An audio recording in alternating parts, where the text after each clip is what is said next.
Okay, everybody, today we're taking a look back at a movie that is so criminally overlooked, it actually pisses me off.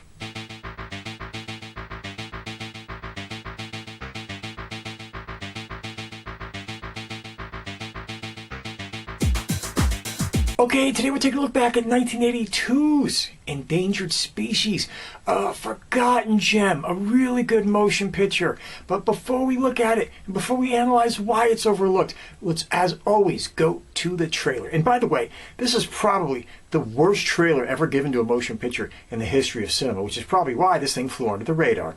Just saying.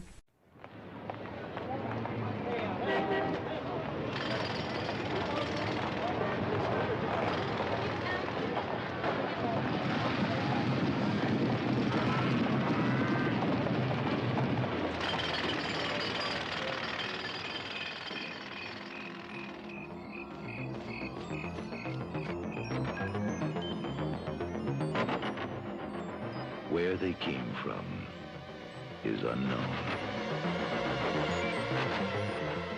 What they did was unheard of.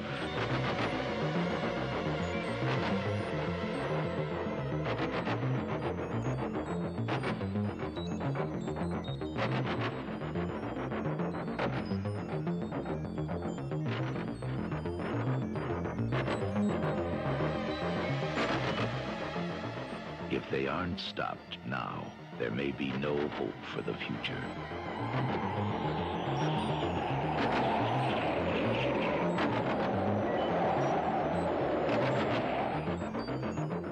Endangered species. It's not science fiction anymore.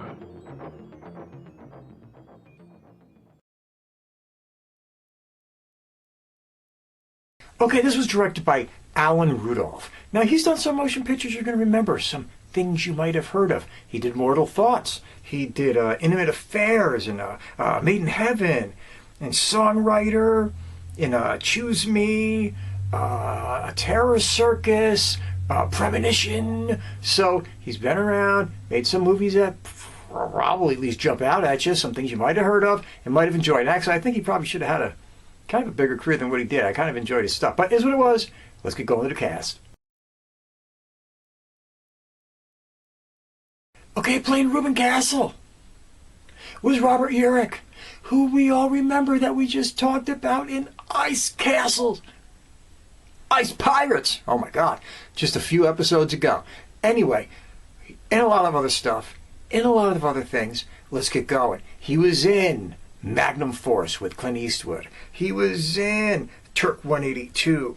Obviously, I already said he was in Ice Pirates, but he was really, really, really bigger on TV. I mean, he was in SWAT, and Soap, and Spencer for Hire, and Lonesome Dove, and my favorite of all his shit, because it was probably the stupidest, Vegas, where he played Dan Tanner, private eye, drove a Corvette, had all the honeys. Great shit. Okay, playing Harriet Perdue was JoBeth Williams. Now, come on. She was in Wyatt Earp. She was in Teachers. She was in Kramer vs. Kramer, in The Big Chill, and Stir Crazy, and The Dogs of War, and tons and tons and tons of TV work. But she will always be remembered as kind of like America's naughty little mom, and Poltergeist 1 and 2. And come on, if you were a guy my age, you kind of had a crush on her as like the mom next door way back in the day. I mean, if you were, come on, if you were like 13 years old and shit, and you seen Poltergeist, you were like, who's the hot mom next door? Just saying. Okay, playing Joe was Paul Dooley. A face you've seen a zillion times before. I mean, he was in 16 Candles. He was in Waiting for Guffman, and Strange Brew, Popeye, and Paternity, and Breaking Away. He was on TV, and fucking Alf, and a bunch of other shit. As soon as you see his face, you're like, I remember that guy. I recognize that guy. To me, he'll always be Wimpy from Popeye, but fucking that's just me. I'm weird. Anyway, long career, cool dude. You've seen him a million times, and he was in this. Okay, playing Ben was Hoyt Axton.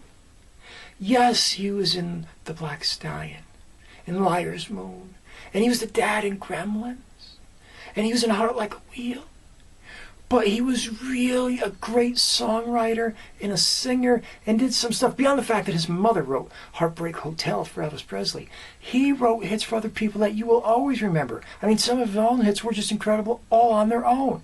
You remember songs like a fucking Bony Fingers and When the Morning Comes and Della in the Dealer. But Jesus Christ, he wrote Joy to the World for Three Dog Night. Are you fucking kidding me? Everybody knows that song. Everybody knows that song. So, Hoyt Axton was much more than just an actor who you would see pop up oddly and awfully in motion pictures here and there. He was a really talented guy, plagued by years of alcoholism and drug abuse. I mean, you can't get around that. But the guy was who he was. He did what he did. Hoyt Axton, you gotta love him. Fuck it. Okay, playing Steele. Another of those characters whose fucking name is ridiculous was Peter Coyote.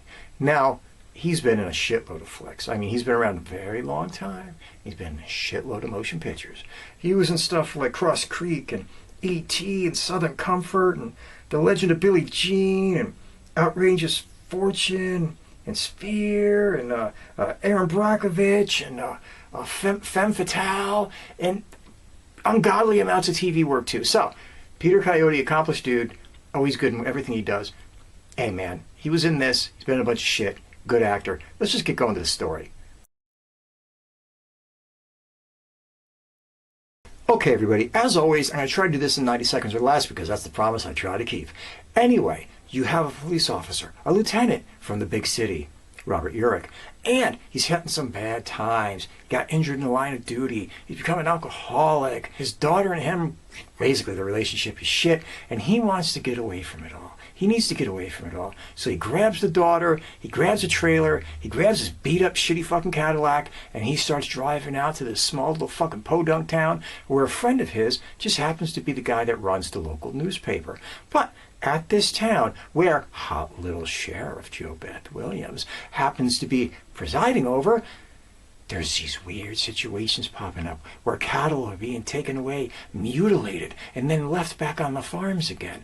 Nobody knows why. Nobody can figure it out. Is it UFOs? Is it the Ruskies? Is it the government? Nobody knows what the hell is going on. So, basically, Robert Urich pulls into town, and he winds up, through happenstance and his daughter being a shitty driver, meeting JoBeth Williams, and there's that chemistry. You know what happens. They start liking each other. They don't admit it, but he's a former cop, and he starts digging around into things, and his friend on the newspaper starts digging around into things, and then they realize that things are a little bit bigger than they thought they were, and people start dying and things start happening, and now you're saying this ain't UFOs, you're saying this is government or shadow government, and things start going awry. Will they pull it off? Will they expose it? Will the town understand it? Are there townspeople in on it? You don't know, because I ain't gonna fucking tell you. But that's the premise of this motion picture, and that's all you really need to know. Everybody, this motion picture is so criminally forgotten. I don't even understand how this has happened.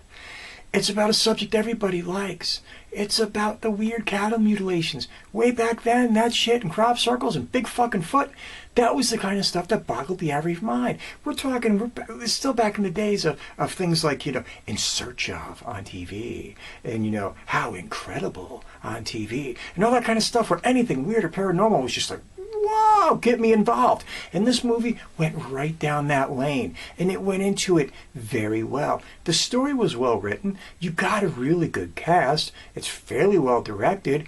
Yeah, sometimes they're a little heavy-handed, but you don't care. I hate to say it, I think Peter Coyote was the one who really laid the shit out a little bit thick on sometimes. Hoyt Axton was actually incredible. Robert Urich was good. Everybody's little hot mom, JoBeth Williams, pulled it off superbly as the sheriff. I can't remember her name. I actually forgot it. But the girl that played his daughter, she was actually in it pretty good too. I mean, she was in like The Fabulous Stains and shit. Oh, I feel horrible not remember her name. Maybe I'll try to throw it up on the screen or something. I didn't really cover her because she didn't really have much of a career. But Everybody did a really good job. The directing was solid. The acting was solid. The story was fun as shit. And it looked, even though it was filmed in a small little town, like they tried to put some kind of budget into this thing. They tried to make it look like it wasn't some cheese dick flick. And it really, really worked. We can get into a million reasons why this motion picture was overlooked. It was the year of '82, folks.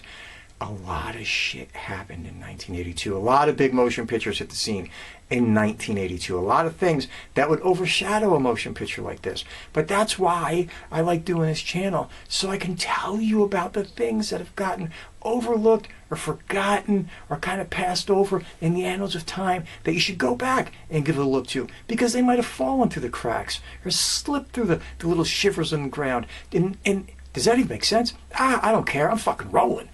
I'm just telling you, get out there, take a look at it. You can find it, I think YouTube movies let you rent it and shit like that. I don't know if it's on DVD, God only knows. But find Endangered Species and give it a look and enjoy. And by the way, I got to say this before we take off. We all know what's going on in the world out there, and everybody's on lockdown and everybody's sitting in the house. Be safe, be careful, do what you're being asked to do, and look out for your fellow man. Until next time we talk and meet again, God bless you all. Take care of each other, look out for one another, and never take any bullshit from nobody. Peace.